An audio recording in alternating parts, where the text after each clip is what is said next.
I'm Elizabeth Merceron, and I'm going to walk you through the design process for this mobile application called Product Manager Pocketbook. We're going to meet our persona, Henry, who is a 34-year-old product manager with a master's degree in managed information systems with a graduate certificate in entrepreneurship. Henry is the type of person who loves to travel, and he's also in a relationship with no kids, but with one furry little friend. Henry is the type of person who loves to learn. He wants to understand how and why something is important, and he wants to take what he's learned and apply it to his life and his career. So as a product manager, Henry wants to better understand technical concepts and maybe some programming languages so he can propose technically feasible solutions to business leaders and software engineers. By understanding technical jargon and concepts, he's hoping that it will facilitate better conversations with the developers and quality engineers. He's looking to boost his confidence in speaking with the tech side of the digital products that he works on. So with that said, some of the challenges that Henry faces is that he doesn't have much time. Henry works about 40 to 50 hours a week, and he's looking for lessons that he can do during his lunch break or maybe a few minutes at the end of his workday. Also, he's hoping to improve his communication. The conversations with the developers is critical for his role, so understanding their side a little bit will be helpful to Henry. So with understanding Henry, our primary persona, I was able to go and start drafting the wireframes for the mobile application. And as we see here, we have our splash screen, we have the account creation screen, and here we have app benefits. So these three screens are just talking about the benefits that the app will provide to its users. And there's always the option to skip these benefits if the user chooses to do so. Next is the screens to kind of get the recommended courses that fit your interest. So like I said, Henry was interested in some programming languages. He also wanted to know some technical concepts. Also, the question of what are your interests is being proposed here at the time. Remember, Henry only had about 30 minutes or so. And another question that I added here was learner. And here I just wanted to understand what is the type of learner that you are. What is your learning style? So that way we have courses available to meet your learning styles in the allotted time that you specified. Here is just a confirmation screen saying thanks for answering the questions, and now the users can view the recommended courses. Once they've selected the course, they get like a loading screen where it offers course tips. So probably suggesting like how to study, how to create notes, how to use the app a little bit better. Then we have the course onboarding screen, which is defining the course navigation. And we have another loading screen, probably just another tip screen here before you get started. And once you're ready to go, you just hit the let's go control here. Next, you come to the course homepage here where you see the listed modules or lessons for the selected course. The user would also, once the user has selected a course, they'll see the lesson or the module content here. And in the bottom right-hand corner, there is an icon that will take you to the create notes, the notes section. So this is where you could enter notes, view your saved notes, create a new note for the lesson that you are currently in. And these are the screens to create your new note, being able to save it, and that save successful screen. And continuing with the save successful screen, you can now look at your saved note, your saved content. So with that, the initial wireframes drafted up, I was able to create my usability test plan. So keeping Henry in mind of, wanting to, being a product manager and wanting to expand your technical knowledge, I had my participants go through about 4 tasks. So the first task is to open up the app, create an account, and look at the screens that describe the benefits of the app. Then the next slide was to generate that recommendation list. So how would you as a user get through after the account creation screen, get through from account creation to viewing a list of recommended courses, and being able to start a course and create a note, which is task number 3. And then task number 4 is just a hypothesis that I wanted to test out. Task 4 was basically being able to archive a saved note. And that came about because in the middle of my task flow analysis, I discovered a gap, or what I identified as a gap in the task flow of being able to archive a note. So I wanted to test to see if that functionality was important to users. So I created task 4 as such. So with the test plan created, and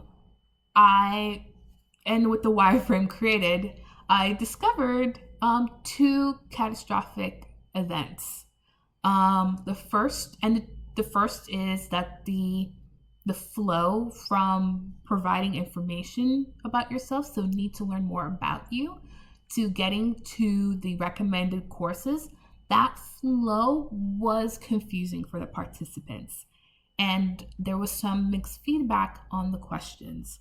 Some of the participants felt like the learner question wasn't necessary. They felt like it was too much of a burden for the app or for the client to create the appropriate content, course content, to match the different learner styles. So some of the participants felt that it was best to move away from that and to just focus on what are the areas of focus, the interest of the user, what is it that the user wants to learn, and in how much time how much time are they willing to dedicate to learn this course, to learn the contents of the course. The other catastrophic event or problem was that the course tutorials were not clear to the participants. So the participants were expecting kind of more detailed course navigation. They felt like the course onboarding overlay was not clear to them, and they didn't feel confident with navigating through the course. 2 other events that were not catastrophic, but they were major. And I hit upon this one on task 2, which was about I did not hit this, the recommendations list. So after the participants had answered the questions on that need to learn more about you, they felt that the recommendations list, while it was helpful, it was missing some additional functionality that they are accustomed to in other applications, like being able to sort, being able to search. One question that came up quite often was, what's the search order for this recommendations list? Another usability problem that came up in task 3 was to create new notes flow. So the participants mentioned that it was a simple flow. It was straightforward, simple to use. It's just that they wanted to be able to look at their saved notes. They didn't like how they went through that process to create the notes and then get sent back to a screen where it shows everything, again, all the saved notes, when really they just want to see or preview what they had just saved. So not catastrophic, but still there was a little bit of a letdown with the create new notes flow. So this is just the highlights of the usability test report. The full report can be viewed at the end of this presentation. So with the feedback from the usability test, I went and updated the wireframes, specifically around the the recommendation course list, and the create new note flow. So now you would be asked if you want to take a quiz to get a list of recommendations.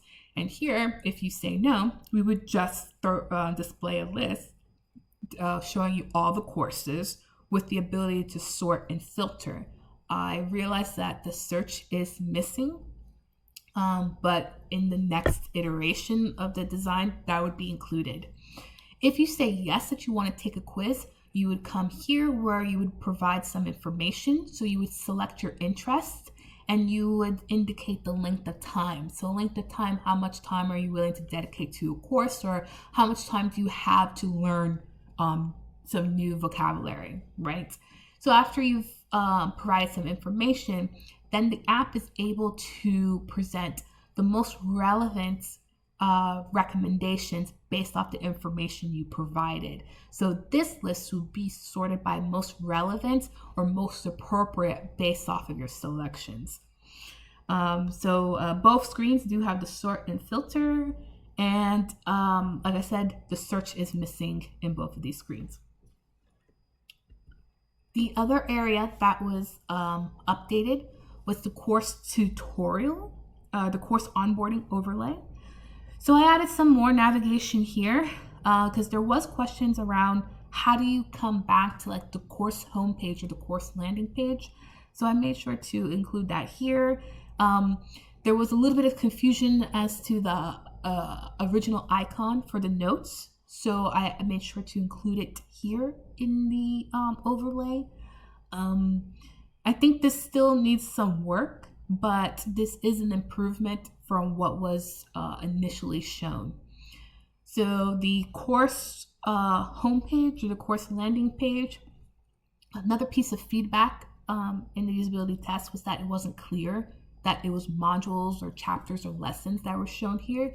So I made sure to include that label. And also some of the participants felt that the notes should not be buried at the lesson level. It should be available at the course level. So that's why you're seeing the notes here compared to the initial designs, because the participants felt that having to go into the individual lessons to access their notes was too cumbersome. If they have, let's say, one active course and they want to be able to pull up their information, they wanted to be able to do it from the course level, not at the lesson level. And the course navigation is still being worked on. You see this note here. It's an improvement from the initial designs, but I still think that there's still some areas of opportunity to improve this just a little bit more. So what have I learned through this entire process? A few things, detailed task analysis.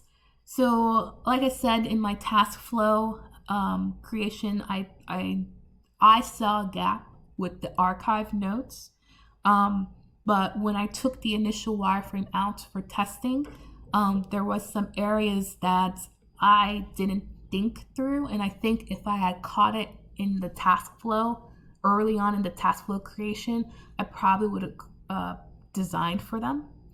Another area that I learned is that I need to explore the course offerings and the content a little bit more. One piece of feedback that I got was around app benefits. One participant felt that the app benefits were not necessary. She felt that if she was using the app, she would just skip it entirely. Despite her need to learn technical jargon, she would have just skipped the entire benefits screen. So I would want to kind of explore that a little bit more and see how I can improve the content on those screens, or maybe find a different way to showcase the benefits. Another thing is user research and interviews were crucial in designing my screens and designing the experience. So in my user interviews, I discovered that confidence was a key piece in learning new vocabulary, confidence in respective industries. So learning jargon for your industry was critical to being able to speak to your peers and colleagues and to boost your confidence level. Also, the usability testing, I learned a lot. What I initially thought made sense to me was not clear to the users, and I had to go back and work on and iterate on those designs. And finally, just continue to iterate and just test hypotheses. Just iterate and test. I realized that I can even do another round of testing with these designs, or maybe do another round of iterating on these improved designs and see what else I can do to improve the experience, and what else I can learn from a new set of users. So next I have the artifacts. So I've been kind of mentioning the task flows here. So if you want to look at these in more detail, it's available here. And then finally, I have the full usability test report here as well. So thank you for taking time to listen to my design process, my experience in designing the Product Manager Pocketbook. Thanks.